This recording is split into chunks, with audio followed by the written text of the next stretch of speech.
Hello everyone, welcome back to Y Academy. Myself Arbaz sir. As you know that we have started question answers on the topic matter in our surrounding. In previous videos we have seen a lot questions. Now we will continue some more questions. Now today's first question is in all three states of matter, in all three states of water, three states of water. We know that in all three states of water, what are those? One is ice, then water, and water vapors are there. Okay.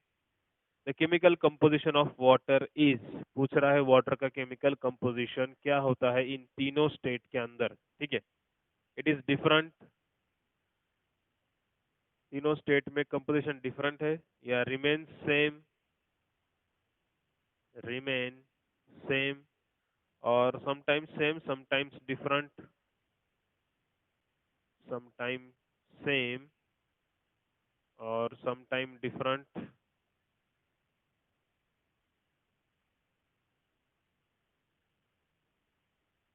And last option, none of the above.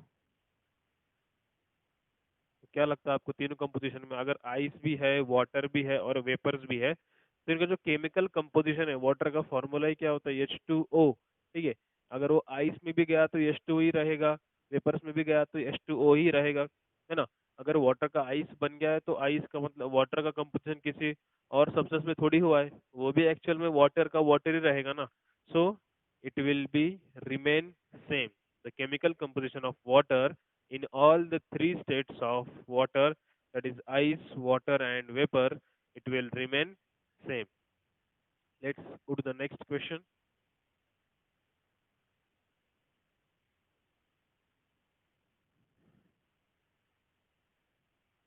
This second, which of the following statement is incorrect about states of matter? आपको बोलना है incorrect statement. Incorrect statement about states of matter. First statement is the force of attraction between gas particle is very less. Force of attraction between gas particle is very less. Correct है या wrong है देखो आप लोग. Second, the plasma consist of super energetic and super excited particles. Plasma state है fourth state, इसके पहले बताया मैंने. Plasma state have super energetic and super excited particles. No. Option number C. The plasma glows with a special color depending on the nature of the gas. Plasma glows with special colors depend upon nature of the gas. Depend upon nature of the gas. Okay. And the last statement. Bose-Einstein condensate is formed by heating gas of extremely low density. Bose-Einstein condensate जो कि fifth state of matter है, BEC भी कहा जाता है इसको, is form by heating. ये बोल रहा है कि it is form by heating gas of low density, extremely low density वाले गैस को हीट करने के बाद बोल रहा है. ठीक है. ये चार स्टेटमेंट है आपके पास, इसमें से बोल रहा है वो इनकरेक्ट वाला कौन सा है. देखते हैं वन बाय वन. फर्स्ट वाला क्या है, the force of attraction between gases particle is very less. तो गैसेस पार्टिकल जो है एक दूसरे से बहुत दूर दूर होते हैं ऐसे, तो उनका फोर्स ऑफ अट्रैक्शन क्या होगा, वेरी लेस होगा. मतलब ये करेक्ट स्टेटमेंट है. ठीक है, दिस इज करेक्ट स्टेटमेंट. अपने को चाहिए कौन सा वाला, इनकरेक्ट वाला चाहिए. चलते हैं सेकंड की तरफ. Plasma state is consist of super energetic super excited particle, ये भी करेक्ट है ना.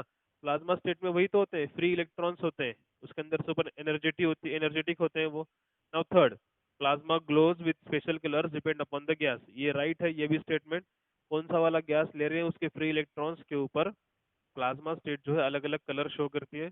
And the last statement, Bose Einstein condensate is prepared the condition in which it is prepared by the heating gas of low density, extremely low density.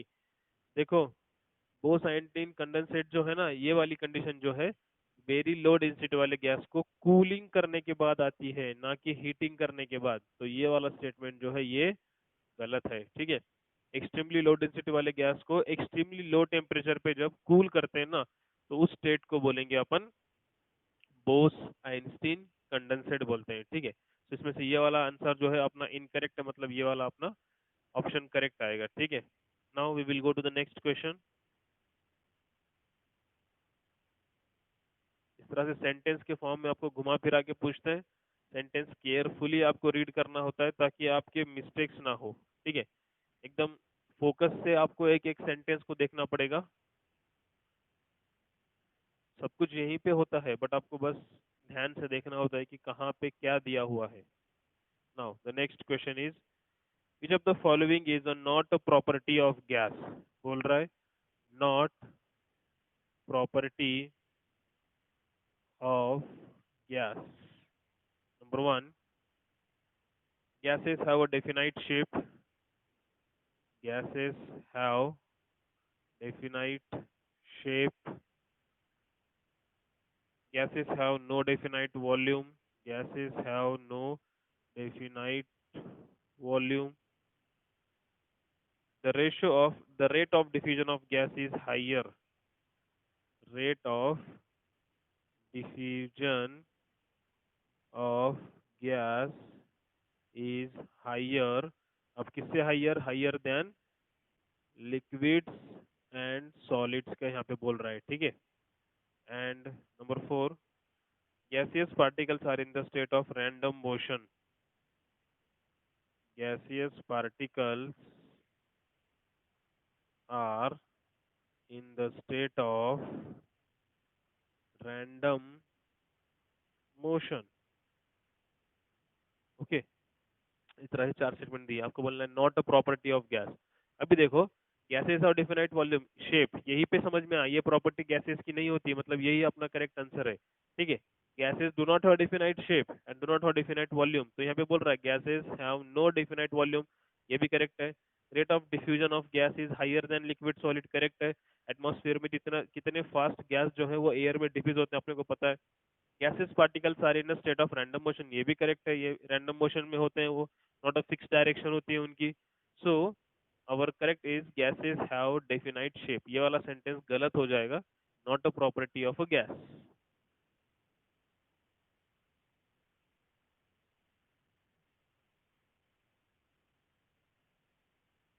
Next question number four, a form of a matter that has no fixed shape but has a fixed volume. An example of this form of matter is a form of matter that have no fixed shape but have fixed volume। Shape तो नहीं है but fixed volume है, तो ऐसा कौन सा state of matter है आपको इसमें से पहचानना है। इसमें से CO2, carbon dioxide, ice, water vapour and last is kerosene, right. हाँ, अभी देखो स्टेट्स ऑफ मैटर के ऊपर ही क्वेश्चन है फिर से। No fixed shape but have fixed volume, तो ये कौन से स्टेट ऑफ मैटर की प्रॉपर्टी है? This is a property of liquid, ठीक है। शेप तो नहीं होता है बट फिक्स्ड वॉल्यूम होता है। कार्बन डाइऑक्साइड क्या है? ये तो एक गैस है। आइस क्या है? ये ही तो एक सॉलिड है। Water vapour or gas state. Kerosene जो है वो लिक्विड स्टेट में है, तो करेक्ट आंसर क्या आएगा? Kerosene will be our right answer.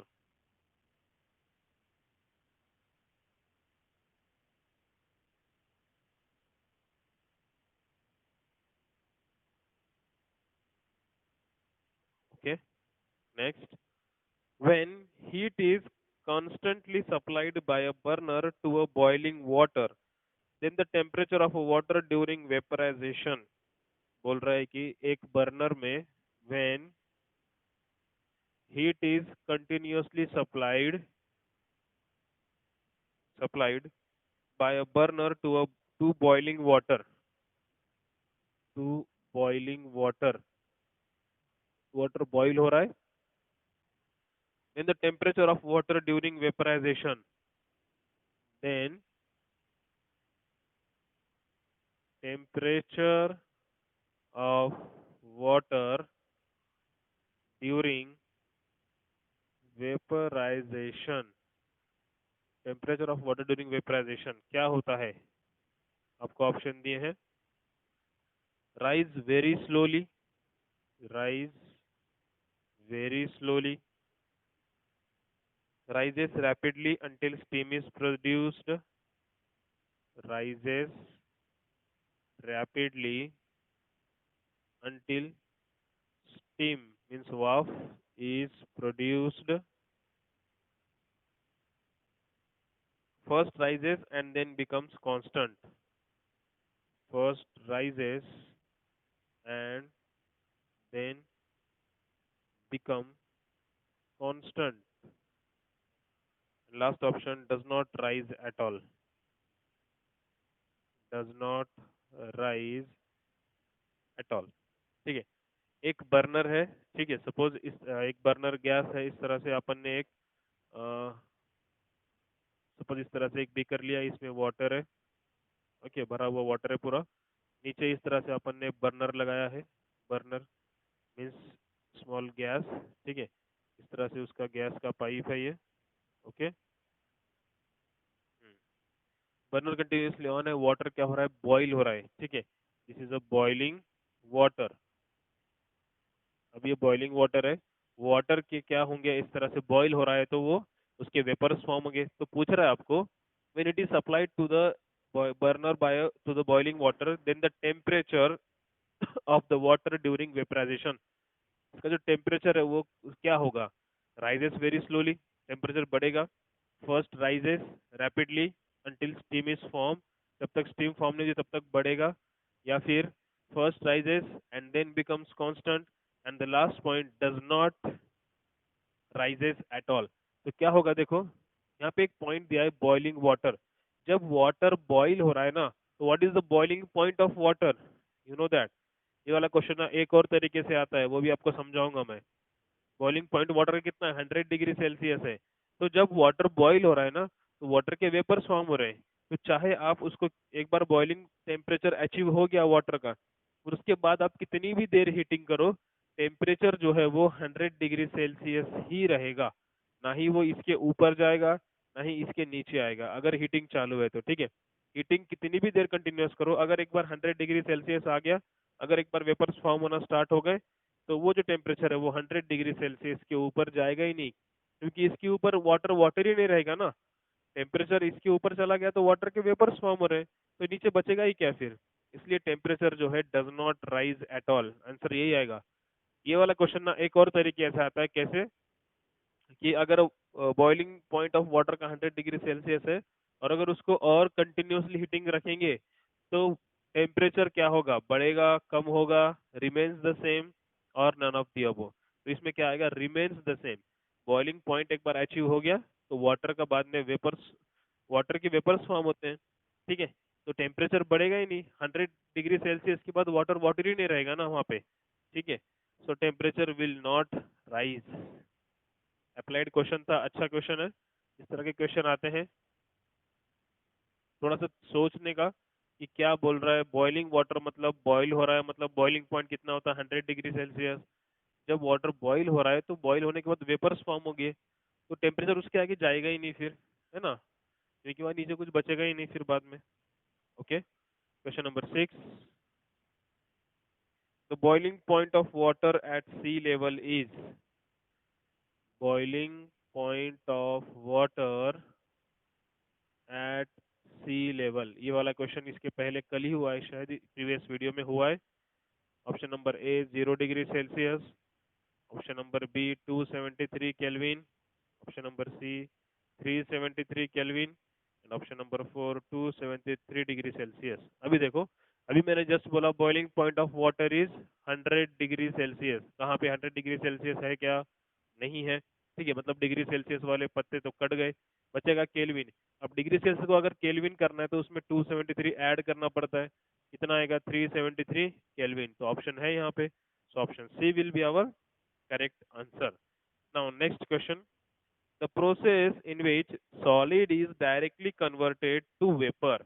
अब इंटर कन्वर्जन जो है मैंने आपको इसके पहले ही दोनों वीडियो में बहुत अच्छे से समझाया है। पूरे के पूरे कितने, 1 2 3 4 5 6, 6, हाँ 6 इंटर कन्वर्जन मैंने आपको अच्छे से पूरा डायग्राम ड्रॉ करके समझाए हैं। तो आई होप आपको अच्छे से याद होगा। अभी उसी के ऊपर क्वेश्चन है। The process in which solid is directly converted to vapour state is called as. Solid directly जाएगा वेपर स्टेट में without going to liquid state, तो इसको क्या बोलेंगे, सब्लिमेशन बोलेंगे, राइट। ऑप्शन यहाँ पे है वेपराइजेशन, सॉलिडिफिकेशन, कंडेंसेशन, सब्लिमेशन। तो कौन सा आंसर आएगा, option number 4 that is sublimation. Okay next, the solid which undergo sublimation is, ये अच्छा क्वेश्चन है, ठीक है। देखते हैं आपको आता है क्या ये वाला। इंटर कन्वर्जेंस याद रख लो, उसके ऊपर 1 से 2 क्वेश्चन तो बराबर आएंगे, ठीक है। Now question number 8, the solid which undergo sublimation, solid which undergo sublimation, कौन सा ऐसा सॉलिड है जो जाएगा सब्लिमेशन में। Option number 1 ice cube, ice cube. Option number 2 naphthalene ball, naphthalene ball. Option number C sodium chloride, direct formula लिखता हूँ मैं NaCl। And option number 4 potassium chloride that is KCl। इन चारों में से सब्लिमेशन किसका होता है। तो आइस क्यूब को तो अपन रोज देखते हैं लिक्विड में जाएगा, जैसे ही मेल्ट होगा। सोडियम क्लोराइड जो है डायरेक्टली वेपराइजेशन तो कभी होता नहीं है, वरना सोडियम क्लोराइड तो जो है उड़ गया होता आपने पूरे घर में का। पोटेशियम क्लोराइड भी नहीं होता, तो बचा क्या, नैफ्थेलिन बॉल जो है वो सॉलिड से डायरेक्टली कन्वर्ट होते हैं गैसियस स्टेट में, दैट इज इसको अपन बोलते हैं डांबर गोली, राइट। नैफ्थेलिन बॉल्स देखा है आपने घर में होते हैं सबके। इस तरह से वो जाएंगे डायरेक्टली सब्लिमेशन फेनोमेना फॉलो करेंगे। They will not undergo liquid state, they will go directly to the gaseous state from solid state. Now next, which of the following phenomena would increase on rising the temperature, temperature rise होने के बाद, on rising temperature, यहाँ पे आपको 4 phenomena दिए हैं, उसमें से कौन सा इंक्रीज होगा। जैसे कि टेम्परेचर बढ़ेगा तो विच विल इंक्रीज, यहाँ पे ऑप्शन दिए, मैं आपको डायरेक्ट यहाँ पे आंसर दिखा दे देता हूँ इसका। देखो इवापोरेशन जो है ये एक रेट बढ़ेगा, जितना ज़्यादा टेम्परेचर उतना इवेपोरेशन ज़्यादा होगा। फिर जितना ज़्यादा टेम्परेचर बढ़ेगा उतना डिफ्यूजन भी फास्ट होगा। गैस की स्पीड बढ़ेगी, है ना। डिफ्यूजन मतलब गैस कितने फास्ट डिफ्यूज हो रहा है, तो जितना ज़्यादा टेम्परेचर बढ़ेगा गैस को उतनी काइनेटिक एनर्जी मिलेगी और गैस उतने फास्ट क्या होगा, डिफ्यूज होगा। Then expansion of gas, expansion of gas, अगर आप किसी कंटेनर में गैस भरा हुआ है उसको अगर हीट कर रहे हो ना, तो गैस क्या करेंगे, गैस को मिलती है काइनेटिक एनर्जी और गैस क्या होगा, फिर बढ़ते जाएगा, एक्सपांड होता जाएगा कंटेनर के अंदर अगर स्पेस होगी तो। This is called as expansion of gas. तो ये 3 फिनोमेना है जो टेम्परेचर बढ़ेगा तो ये 3। Now next, which of the following condition is most favourable for converting gas into liquid. अगर आपको गैस को कन्वर्ट करना है लिक्विड में, मीन्स कौन सी प्रोसेस आ गई, कंडेंसेशन आ गई। कंडेंसेशन के लिए मैं आपको डायरेक्ट आंसर दे रहा हूँ, यहाँ पे चाहिए आपको एक तो लो टेम्परेचर चाहिए, टेम्परेचर एकदम लो चाहिए, क्योंकि कंडेंसेशन फेनोमेना जो है वो कूल कूल टेम्परेचर पे होता है। और प्रेशर कैसे चाहिए, हाई प्रेशर चाहिए, ताकि जल्दी वो लिक्विफाइड हो जाए। इसको लिक्विफिकेशन प्रोसेस भी बोलते हैं, लिक्विफाइड या फिर लिक्विफिकेशन। जैसे कि LPG होता है ना, liquid petroleum gas, right. Gas को जो है लिक्विफाइड किया जाता है अंडर हाई प्रेशर, ठीक है। So that is liquefied petroleum gas, और इस प्रोसेस को बोलते हैं लिक्विफिकेशन। तो उसके लिए कंपलसरी कंडीशन क्या चाहिए, एक तो लो टेम्परेचर और दूसरा हाई प्रेशर। इस तरह के 2 कंडीशन कंपलसरी वहाँ पे लगते हैं, low temperature and high pressure. So remember that, ये आपको कंडीशंस यहाँ पे फॉलो करने पड़ेंगे ताकि आप इसको अच्छे से याद रख सको। Now we will go to the next question.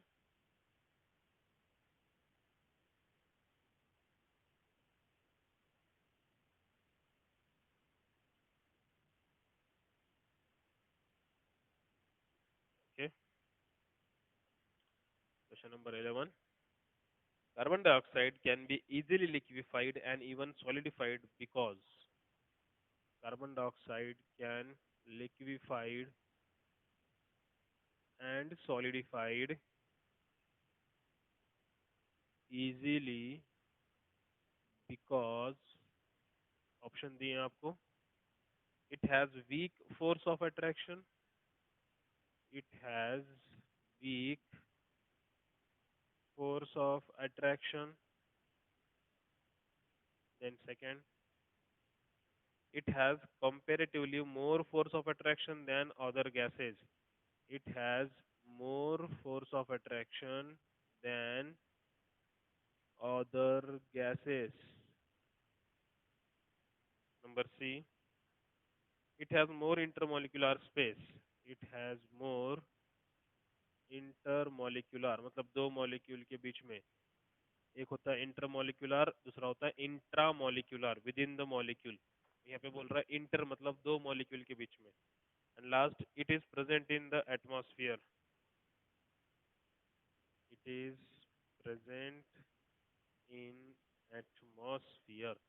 तो यहाँ पे कार्बन डाइऑक्साइड जो है उसको लिक्विफाइड करना इजी है और अगेन सॉलिडिफाइड करना भी इजी है बिकॉज ऑफ, क्योंकि it has a more force of attraction than other gases. दूसरे गैसेस के मुकाबले में इसके अंदर सबसे ज्यादा फोर्स ऑफ अट्रैक्शन है, इसके लिए इसको लिक्विफाइड और सॉलिडिफाइड करना भी क्या है, इजी है. ठीक है. मॉलिक्यूल जो है एक दूसरे से कॉम्पैक्टली अरेंज होते हैं, मतलब थोड़ा सा फोर्स ऑफ अट्रैक्शन आपस में ज्यादा होता है. ठीक है. Now next, which of the following has highest kinetic energy? Question एक बार लिखता हूँ मैं यहाँ पे. आपको चार कंडीशन दिए हैं इन्होंने अलग अलग.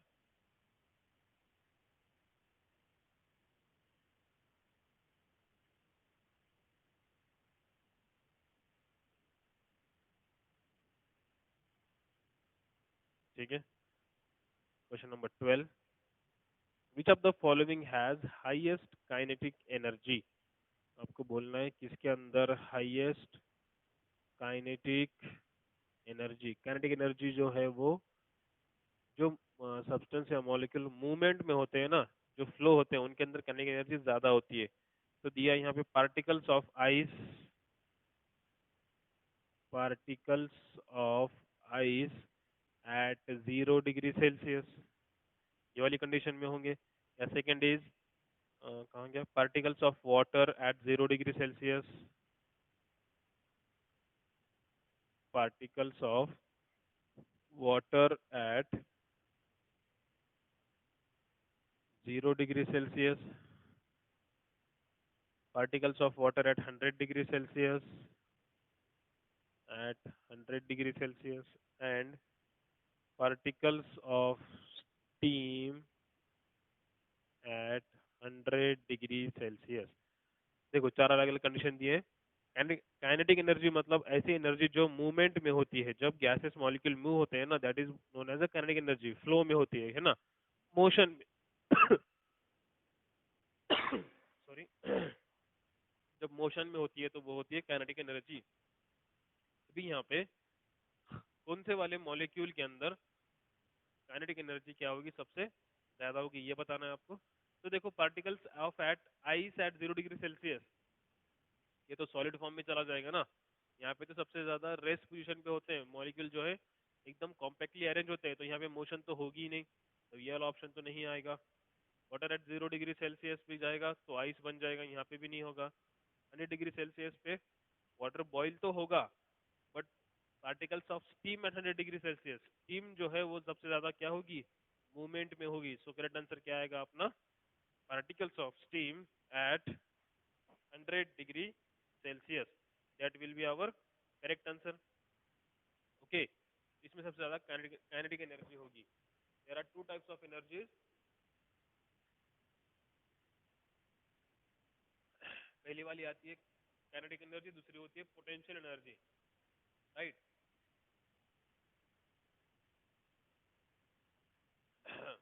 तो पोटेंशियल एनर्जी में क्या होगा, जब कोई ऑब्जेक्ट रेस्ट पोजीशन में होता है ना, तो उसके पास होती है पोटेंशियल एनर्जी, और जब मूवमेंट में होगा तो वो क्या होगी, काइनेटिक एनर्जी होगी. ठीक है. Next question, question number 13, which of the Bose-Einstein condensate have? Bose-Einstein condensate have? Option number one, very low kinetic energy, very low kinetic energy.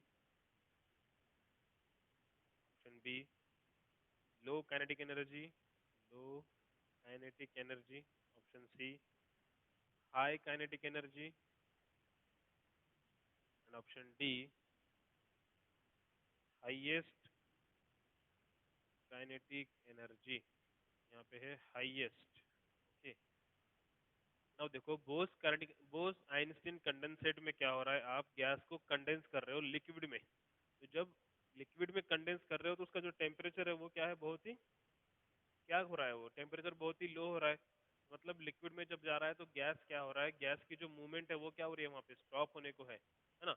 Liquid में जब जाएगा तो उतना फ्री नहीं होगा मूवमेंट करने के लिए, इनके अंदर का फोर्स ऑफ अट्रैक्शन बढ़ जाएगा, ठीक है। तो वहाँ पे क्या होगा, वेरी लो काइनेटिक एनर्जी। क्योंकि वाटर क्या होता है, एक जब एक स्टोर अगर वाटर है तो वो पोटेंशियल एनर्जी में जाएगा, वो मूवमेंट नहीं करेगा। तो यहाँ पे क्या होगा, जब बोस आइंस्टीन कंडेंसेट में जब गैस को आप लिक्विड फॉर्म में कर रहे हो तो उसके पास की जो काइनेटिक एनर्जी थी वो क्या हो जाएगी, पूरी की पूरी लो हो जाएगी, ठीक है।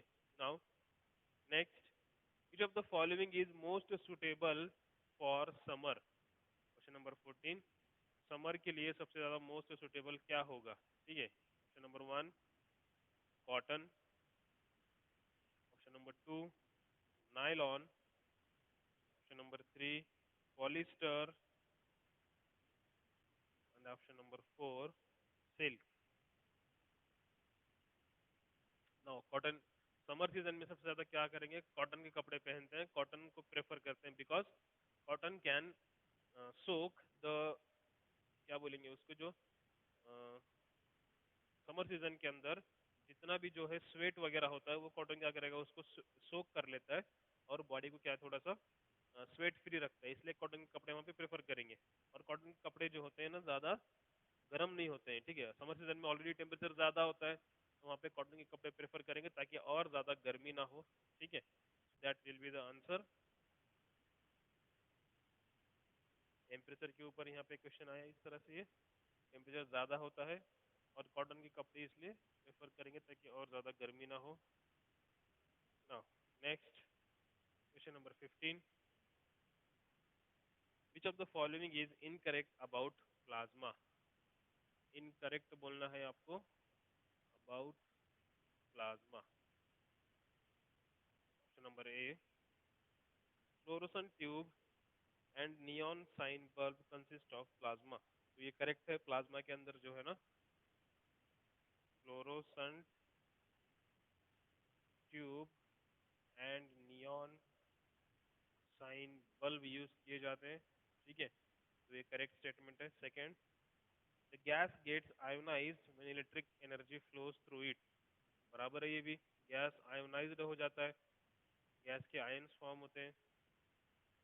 Number three, it consist of super energetic and super excited particle. Correct है ये भी, it consist of super energetic and super excited particle. And last option, the plasma glows with color which does not depend upon nature of gas. Plasma glows with color which does not depend upon nature of gas. तो ये वाला statement जो है ये incorrect है। क्यों? क्योंकि plasma के अंदर जिस टाइप का आप गैस यूज करोगे ना उस टाइप का कलर शो करेगा, तो वो डिपेंड होता है गैस के ऊपर। और यहाँ पे बोल रहा है कि it does not depend upon gas. ये वाला स्टेटमेंट जो है गलत आएगा क्योंकि वो डिपेंड होता है। बाकी के तीनों स्टेटमेंट जो है ये करेक्ट है। Now question number 16,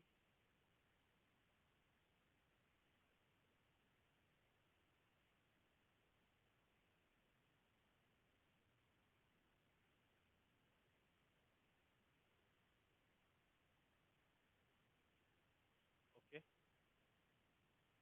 the colour of vapours form on sublimation of iodine solid is? Colour of vapors formed on sublimation of iodine solid.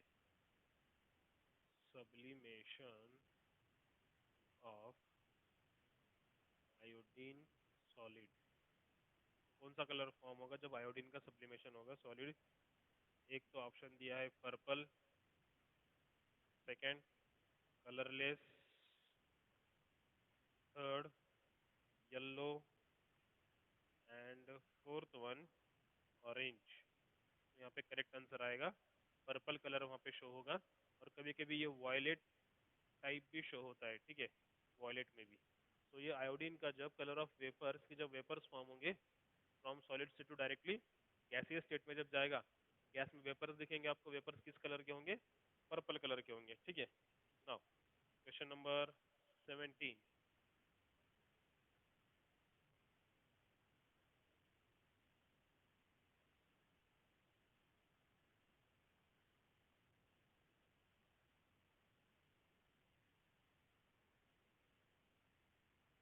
Under which of the following conditions we can boil water at room temperature? कौन सी condition पे we can boil water at room temperature? Condition number one, at low pressure, at low pressure, at high pressure, at high pressure. Number C, at very high pressure, at very high pressure. And option number D, at atmospheric pressure, atmospheric pressure. तो ऐसी कौन सी condition है जहाँ पे room temperature पे भी water को बॉईल किया जा सकता है? That is at low pressure. जब वाटर के ऊपर जितना भी एटमॉस्फेरिक प्रेशर बोलो या जितना भी जो भी प्रेशर है, अगर उसको अपन एकदम लो करेंगे ना, तो प्रेशर इतना लो हो चाहिए कि वाटर अपने आप बॉईल हो। तो एट लो प्रेशर पे अपन वाटर को रूम टेम्परेचर पे भी बॉईल कर सकते हैं। नाउ क्वेश्चन नंबर 18, जब the following is not endothermic process, not endothermic means आपको पूछ रहा है ये कौन सी प्रोसेस है, मतलब एक्सोथर्मिक प्रोसेस कौन सी है बताओ।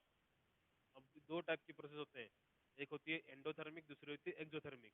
एंडोथर्मिक में क्या होता है? एनर्जी इज एब्जॉर्ब्ड, एंडोथर्मिक में एनर्जी एब्जॉर्ब की जाती है। और एक्सोथर्मिक में क्या होता है? एक्सो मीन्स बाहर निकलना, एनर्जी इज रिलीज्ड। क्या होगा? Energy is release. एंडोथर्मिक में एनर्जी इज एब्जॉर्ब, एक्सोथर्मिक में एनर्जी इज रिलीज। तो आपको चार ऑप्शन दिए, फ्यूजन, वेपराइजेशन, देन फ्यूजन हो गया, वेपराइजेशन हो गया, टेम्परेचर, और option D insoluble heavy impurities, insoluble heavy impurities. ऐसी कौन सी कंडीशन है जहाँ पे जो है एक्सोथर्मिक मतलब एनर्जी रिलीज होगी? तो जहाँ जहाँ पे टेम्परेचर बढ़ता है वहाँ से मॉलिक्यूल के अंदर से क्या होगी? एनर्जी रिलीज होगी। अगर वाटर मॉलिक्यूल है ना, अगर उसको हीट कर रहे हैं या फिर किसी भी सब्सटेंस को, टेम्परेचर एक ऐसी कंडीशन है जिसमें से क्या होगा?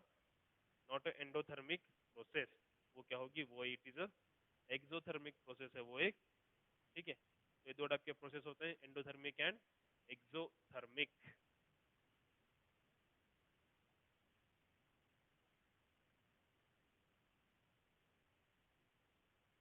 Okay, question number 19, which of the following does not affect rate of vaporization? Does not affect rate of vaporization, vaporization does not affect बोल रहा है, ठीक है, does not affect। Number one दिया है विंड, नंबर टू दिया है surface area, surface area, number C दिया है टेम्परेचर, टेम्परेचर, और नंबर डी दिया है इनसॉल्युबल इम्प्योरिटी,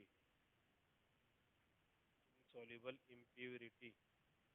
तो देखो जितनी ज्यादा विंड फास्ट स्पीड से फ्लो होगी उतना वेपराइजेशन बढ़ेगा, जितना सरफेस एरिया ज़्यादा होगा लिक्विड का उतना जल्दी वेपराइजेशन होगा, जितना टेम्परेचर ज़्यादा होगा उतना वेपराइजेशन होगा। इम्प्योरिटी का इससे कुछ लेना देना है नहीं, तो ये वाला आंसर अपना करेक्ट आएगा। डज नॉट अफेक्ट बोल रहा है, ये तीनों भी अफेक्ट करेंगे, insoluble impurity will not affect. Now this last question, question number 20। Kinetic energy of molecule is directly proportional to kinetic energy of molecule is directly proportional to option number 1 temperature, temperature, option number 2 pressure, option number C both A and B, option number 4 atmospheric pressure। तो जो kinetic energy होती है molecule की वो होती है movement वाली energy, जो मोशन में आते हैं। सबसे ज़्यादा इफेक्ट क्या करेगा वहाँ पे, डायरेक्टली प्रोपोर्शनल टू टेम्परेचर।